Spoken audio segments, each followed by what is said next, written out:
A male driver is pulled over by a cop and the following conversation takes place. Man: what's the problem, officer? Cop: you were going at least 75 in a 55 zone. Man: no sir, I was going 65. Wife: oh Harry, you were going 80. Man gives his wife a dirty look. Cop: I'm also going to give you a ticket for your broken tail light. Man: broken tail light? I didn't know about a broken tail light. Wife: oh Harry, you've known about that tail light for weeks. Man gives his wife a dirty look. Cop: I'm also going to give you a citation for not wearing your seatbelt. Man: oh, I just took it off when you were walking up to the car. Wife: oh Harry, you never wear your seatbelt. Man: shut your mouth, woman. Cop: ma'am, does your husband always talk to you this way? Wife: no, only when he's drunk.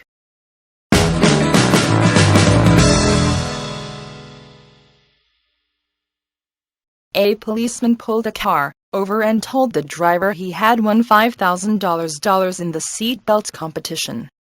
What are you going to do with the money? Asked the policeman. Well, I guess I'm going to get a driver's license, he answered. Oh, don't listen to him, said a woman in the passenger seat. He's a smart aleck when he's drunk. Then the guy in the back seat said, I knew we wouldn't get far in a stolen car. At that moment there was a knock from the trunk and a voice said, Are we over the border yet?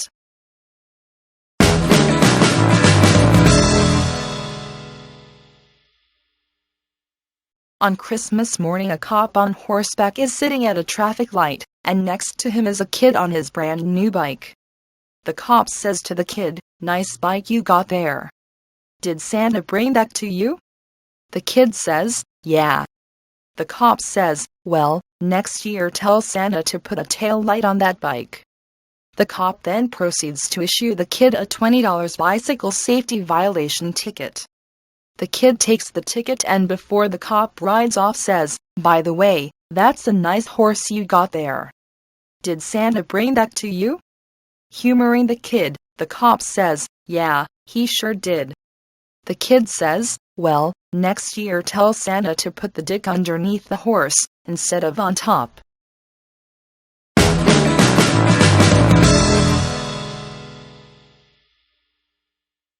An elderly lady finished her shopping and, upon return to the parking lot, found 4 men in her car.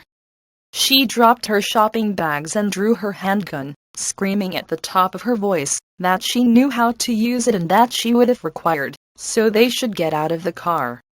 The 4 men didn't wait around for a second invitation, but got out and ran like mad, whereupon the lady loaded her shopping bags into the back of the car and got into the driver's seat. Small problem, her key wouldn't fit the ignition. Her car, identical to the one she was in, was parked 4 or 5 spaces farther down.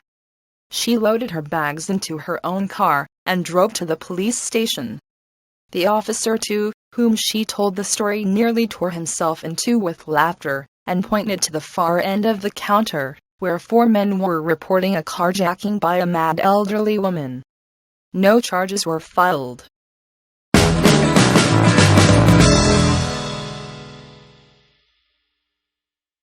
Two deputies in the sheriff's office, one who had been in town for 10 years and the other who had just transferred, answered an emergency call. When they walked into the house, they found the nude bodies of a man and a woman in the bedroom. They had been shot to death. When they went to the living room, they found the body of a man with a gun at his side. No doubt about it, the new deputy said, this was a double murder and suicide. This guy came home and found his wife in bed with somebody else and shot them both. Then he shot himself. You're right, the experienced deputy replied. But I'll bet you, when the sheriff gets here he's going to say, it could have been worse. No way. You're on. The old sheriff arrived at the scene. No doubt about it, the sheriff said, shaking his head. It was a double murder and suicide. After hesitating for a moment, the old sheriff looked his deputies in the eyes. But, he said, it could have been worse. The deputy who had lost the bet jumped up and shouted, "Sheriff, how could it have been worse? There are 3 people in this house, and all 3 of them are dead. It couldn't have been worse." "Yes, it could," the sheriff retorted. "You see that guy there on the floor? If he had come home yesterday, that would be me."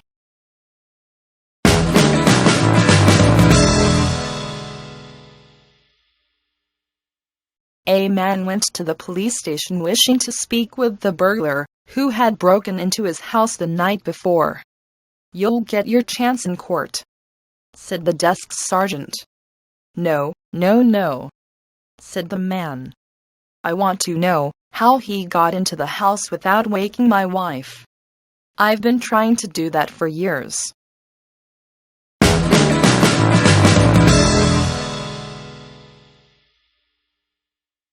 Two guys driving through Texas get pulled over by a state trooper.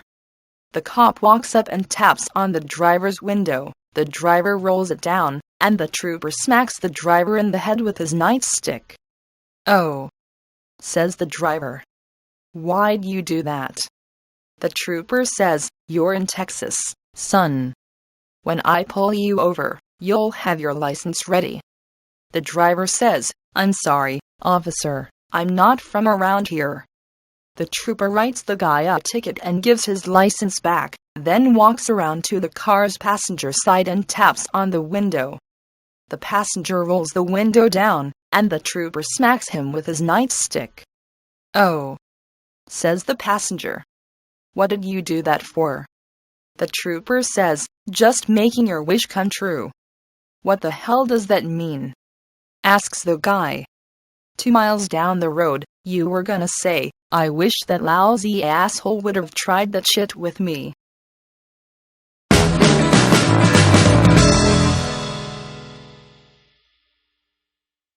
Saint Peter is standing at heaven's gate when a man walks up. "Welcome to heaven, my son. What did you do with your life?" "I was a policeman," he responded. "What kind of policeman?" Saint Peter asked. "I was a vice officer. I kept dangerous narcotics out of the hands of kids." "Wonderful, my son. Welcome to heaven. Pass through the gates." A few moments later, a second man walks up. "Welcome to heaven, my son. What did you do with your life?" "I was a policeman," he responded. "What kind of policeman?" Saint Peter asked. "I was a traffic officer. I kept the roads and highways safe for travelers." "Well done. Pass through the gates into paradise." A few moments later, a third man walks up. "Welcome to heaven, my son. What did you do with your life?" "I was a policeman," he responded. "What kind of policeman?" Saint Peter asked.